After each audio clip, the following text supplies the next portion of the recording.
آپ کہیں جی کہ یہ کپڑا بڑا باریک ہے شلوار کا، اس سے جسم نظر آئے گا، کوئی اور کپڑا دکھا دیں، تو وہ آپ کے منہ کو 2 دفعہ دیکھے گا کہ پتہ نہیں کہاں سے یہ بندہ آیا ہے۔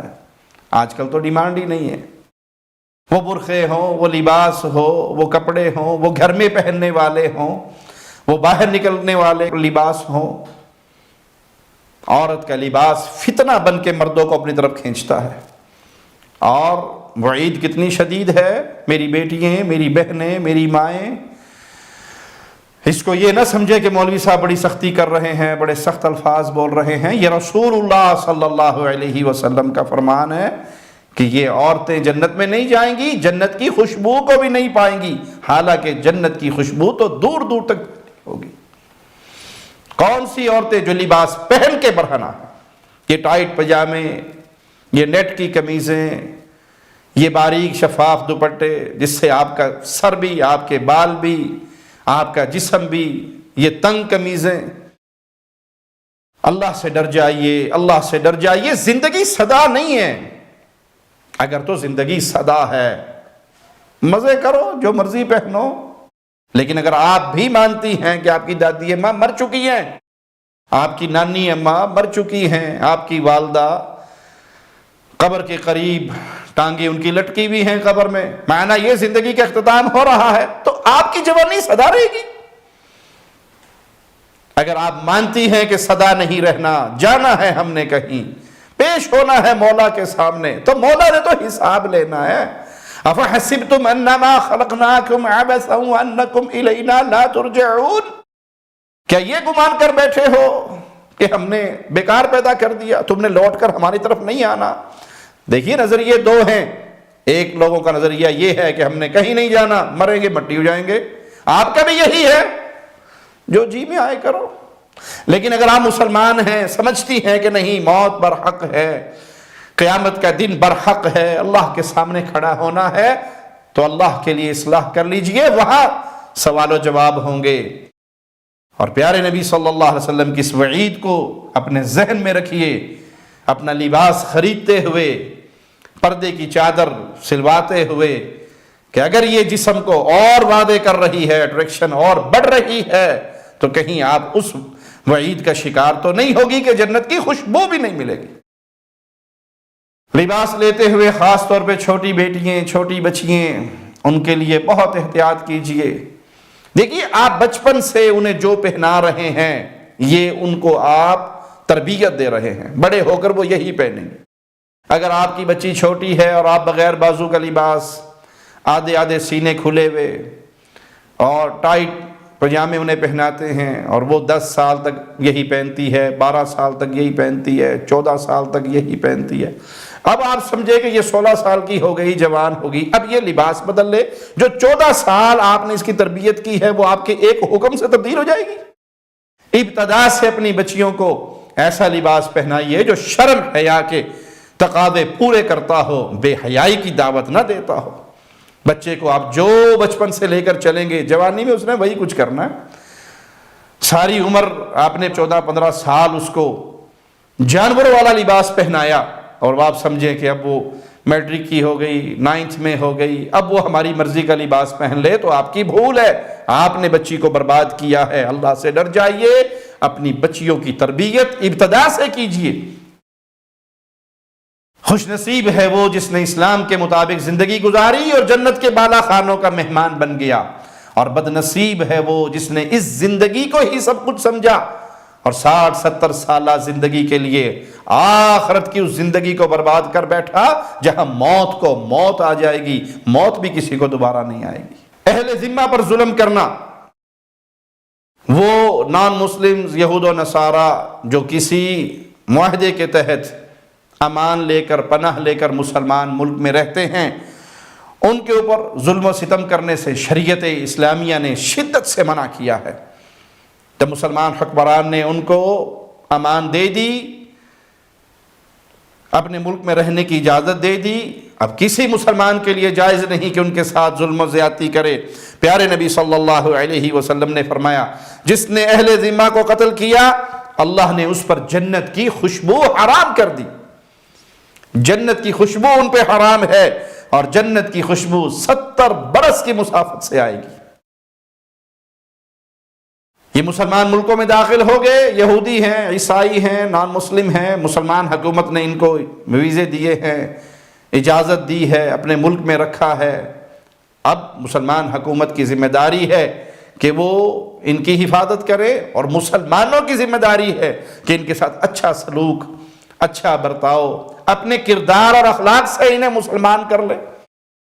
اور آپ دیکھ لیں، جن مسلمانوں کو اللہ توفیق دیتا ہے ان کے پاس کفار آتے ہیں، ان کے اخلاق سے متاثر ہو جاتے ہیں، مسلمان ہو جاتے ہیں۔ تو اپنے کردار سے اسلام کی دعوت کو عام کریں، زبان سے پہلے اپنا کردار ان کے سامنے پیش کریں۔ وہ آپ کا کردار دیکھ کر، آپ کا اخلاق دیکھ کر، آپ کے معاملات دیکھ کر، آپ کے ملک میں رہ کر وہ مسلمان ہو جائیں، یہ آپ کے لیے بہت بڑی خوش نصیبی ہے۔ لیکن اگر ان کو قتل کیا، ان پر ظلم و ستم کیا، تو قاتل کے لیے کیا حکم ہے کہ وہ جنت کی خوشبو نہیں پائے گا، حالانکہ جنت کی خوشبو تو 70 سال کی مسافت سے آئے گی۔ اسی طرح والدین سے بدسلوکی کرنے والی اولاد، اور یہ بہت بڑا گناہ ہے، بہت بڑا گناہ ہے، اور آج یہ گناہ عام، الا من رحم ربی، الا من رحم ربی۔ ماں باپ کے ساتھ انسان بدسلوکی کرتا ہے کب؟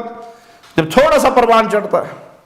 7-8 سال کا بچہ اپنی ابو سے بہت پیار کرتا ہے، 8-9 سال کا، 10 سال کا، 12 سال کا، 14 سال میں پہنچتا ہے، اسے ماں باپ تھوڑے تھوڑے برے لگنے شروع ہوتے ہیں۔ جو وہ باہر کی دنیا میں نکلتا ہے، وہ آزادی چاہ رہا ہوتا ہے، اور ماں باپ اس کو پابندیوں میں رکھنا چاہتے ہیں کہ ہمارا بچہ کچھ بن جائے، یہ خراب نہ ہو، یہ آوارہ نہ ہو، یہ تعلیم سے دور نہ ہو، یہ گندی محفلوں میں نہ بیٹھے۔ یہ پابندیاں ماں باپ کی بچے کو بری لگتی ہیں کہ مجھے کھلی چھٹی کیوں نہیں، میں جہاں مرضی دوستوں کے ساتھ جاؤں، پکنک مناؤں، گپے ہانکوں، رات کو 2 بجے آؤں، کیوں امی مجھے بار بار تنگ کرتی ہے کہ عشاء ہوتے ہی گھر آ جانا، کیوں ابو سختی کرتے ہیں۔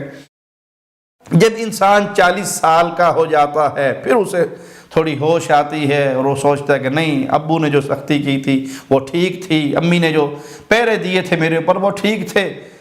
لیکن اس وقت ماں باپ پٹی کے اندر مل چکے ہوتے ہیں۔ ان کی قدر کر لیجئے، اس باغ کے ڈھلنے سے پہلے پہلے ان کی خدمت کر لیجئے، ان کی قدر کر لیجئے۔ ماں باپ سے بدسلوکی کرنے والا انسان جنت کی خوشبو سے محروم ہے۔ اسی طرح ہمیشہ کا شرابی انسان، وہ بھی جنت کی خوشبو سے محروم ہے۔ احسان جتلانے والا کنجوس آدمی، یہ بھی وہ بدنصیب ہے۔ یہ تینوں جنت کی خوشبو سے محروم ہیں۔ رسول اللہ صلی اللہ علیہ وسلم کا فرمان ہے، 3 لوگ جنت کی خوشبو نہیں پائیں گے، حالانکہ جنت کی خوشبو 500 برس کی مسافت سے آئے گی۔ والدین سے بدسلوکی کرنے والی اولاد، ہمیشہ شراب پینے والا، اور احسان جتلانے والا کنجوس۔ اب یہ حدیثوں میں کئی جگہ پہ 70 سال کی مسافت سے خوشبو، کہیں 500 سال کی مسافت سے خوشبو، ان احادیث میں تطبیق کیا ہے۔ انسان کا جتنا عمل صالح ہوگا، جتنا نیک ہوگا، جتنا متقی ہوگا، جتنا پرہیزگار ہوگا، اتنی جلدی جنت کی خوشبو اس تک پہنچے گی۔